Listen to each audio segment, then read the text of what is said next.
Barbara Bödine Képli, who is Hungary's official Diana lookalike, recently showed off her beautiful baby girl at the Crystal Cafe in Kunszent Miklós. Her second child was born exactly 8 weeks ago. The very proud mother spoke openly about her amazing career and shared what it is truly like to bear such a striking resemblance to such a famous and beloved person in her own life. Well, hello there, my sweet baby.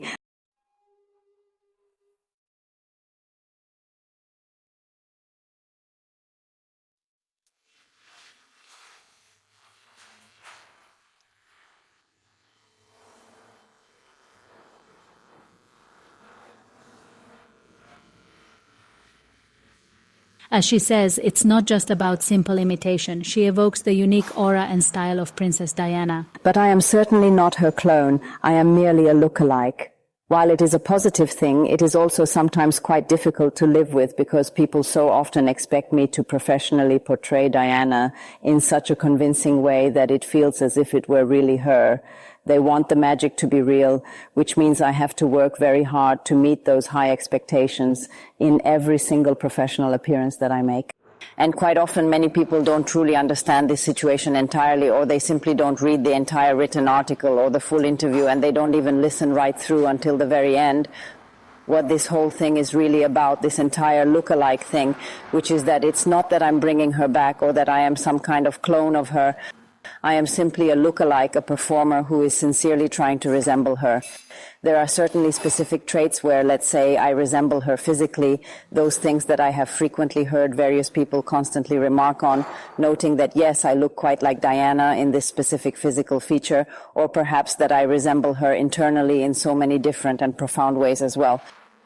These are the specific things I try to realize and express in this way, but it most certainly does not mean that she and I are exactly the same person completely. It was specifically her I reached out to and contacted, and she was the one who graciously helped me finally start on this long and winding path.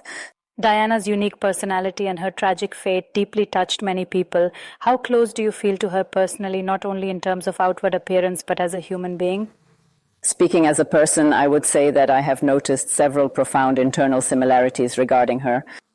I also love children very much. I really like helping people who are in need. We often help children in need or provide support for sick children facing various types of difficult and challenging medical circumstances. Or we deliver things to certain specific places, let's say donations of clothes or toys meant for children, where we are certain that these items will be put to use in specific locations where we know there is a truly great need for them, and we always do these charitable things either together with the whole family or by joining forces with others. How exactly did this widespread recognition and sudden media exposure change your daily life? Many articles have been written about you, and you have appeared in several different television talk shows. How exactly did your life change through this? To be completely honest with you, things in my life haven't really changed that much at all. I have truly stayed exactly the same person I have always been inside. I haven't become, how should I put it, an arrogant or conceited person because of it all. Not at all. But I still feel like the same person. It's just that I'm more active in the media now. And now I love doing what I have always loved doing, even more than before. I absolutely love the media world, the television industry, and the art of acting itself, because after all, this is a form of acting, as it involves the impersonation of someone, playing a role and identifying closely with it. And I actually studied this in the past. How does identification work? How much effort must you put into it? Sometimes, if there is a specific request to impersonate someone famous, or a certain situation arises, like giving a speech to an audience on a special occasion, and the goal is to deliver it exactly the way they originally did.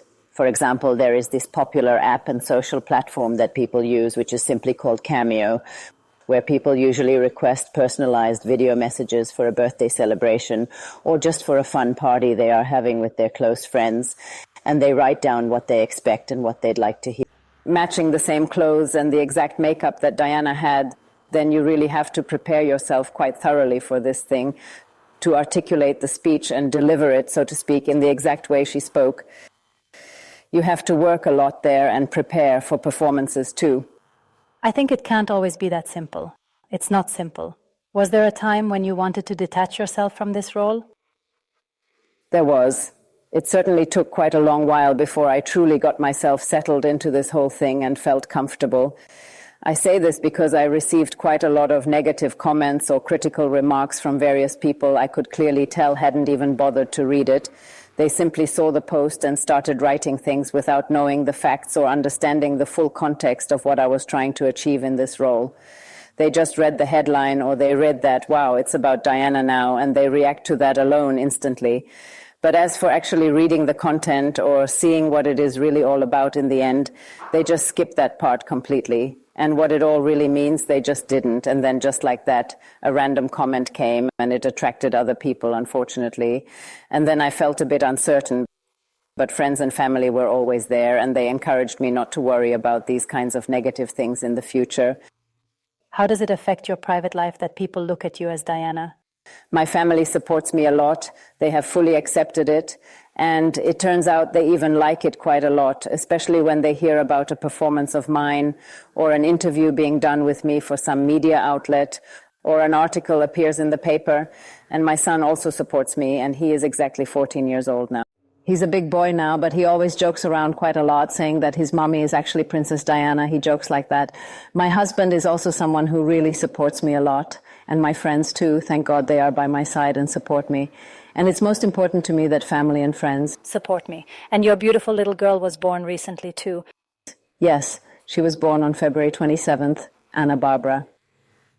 Well, we had really been waiting for her to be born, and I always really loved children. I really wanted to have a little girl in my life, and thank God this truly happened. We're very happy. The little one is growing up beautifully, and she is such a very good and sweet little girl for us. What was the most memorable or the most special meeting you ever had in your life, specifically because of your striking resemblance to Princess Diana? Did you meet anyone special you always wanted to meet, and thanks to the resemblance you share, it actually finally happened and you met them in person? Personally, yes, it actually happened because I met the famous actor Mr. Geza Egehazi, for instance, in person, which was truly wonderful.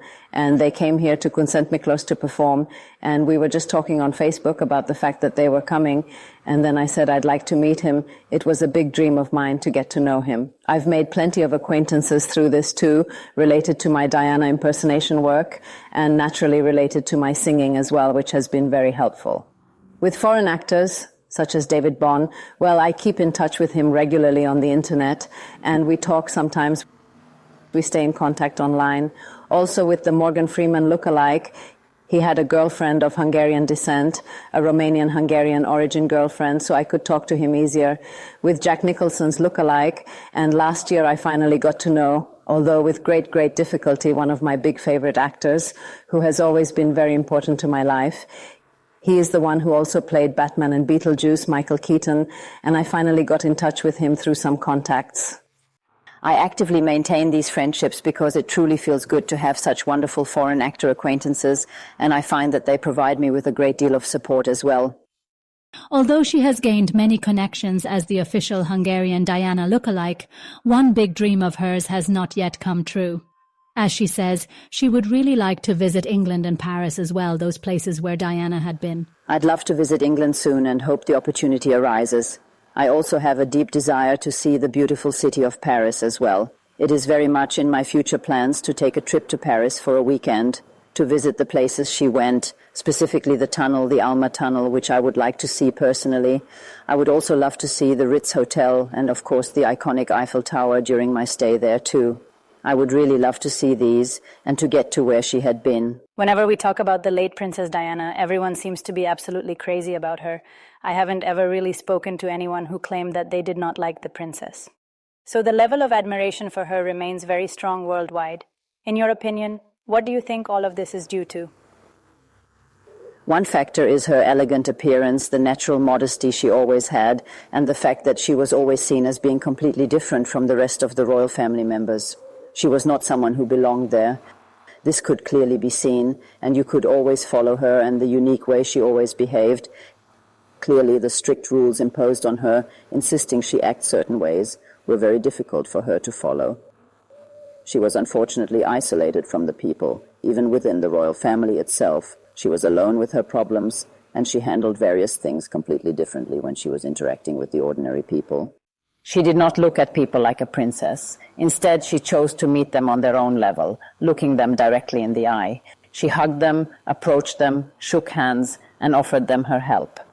Princess Diana acted just like a completely ordinary person, despite the fact that she was bound by royal protocol and the expectations of the royal family, who often frowned upon her for acting so differently and for treating regular people in a way that was unlike what is usually expected of the entire royal family. Which of her personal traits did you admire the most? Her genuinely kind heart, her incredible helpfulness, and the way she always reached out to offer support to people. She always noticed those particular people who were in desperate need of some help or perhaps some emotional support. And it often happens to me as well that I do these things for some reason, not intentionally, but because it feels like the right thing to do. But life just brings me together with people who happen to need, let's say, some emotional or perhaps some other kind of support and genuine understanding. And I am able to help them with that. And that's a good thing. How much do you try to look like her in your everyday life? In my ordinary daily life, I do not really try to resemble her that much at all. My hair is the one thing I always have cut and styled in that specific way, so it naturally looks very much like her truly iconic and legendary hairstyle. On regular weekdays, I simply live my life as Barbie in my daily routine. I do not really do that or focus on it. I only do this specifically for performances and events. If this resemblance didn't exist, how do you think your life would have turned out? What would you do today? I would live my life exactly the same way. Maybe I would be working on the other side of the media industry because I truly love that world and I actually used to do it before. I used to do radio and television, or maybe I would be focusing much more on my singing career than now. And soon, a new chapter begins in Barbie's life. She is returning to work again, and she is doing so with full effort. The audience can see her again in the media and on stage, starting with the Nostalgia Night in Kunstmitlos. But this is just the beginning. An ambitious plan is also currently taking shape. A documentary may be made about Diana's life, where she herself portrays the princess on the screen. If everything goes according to the plan, we can get a first look at this very exciting project by the time autumn arrives.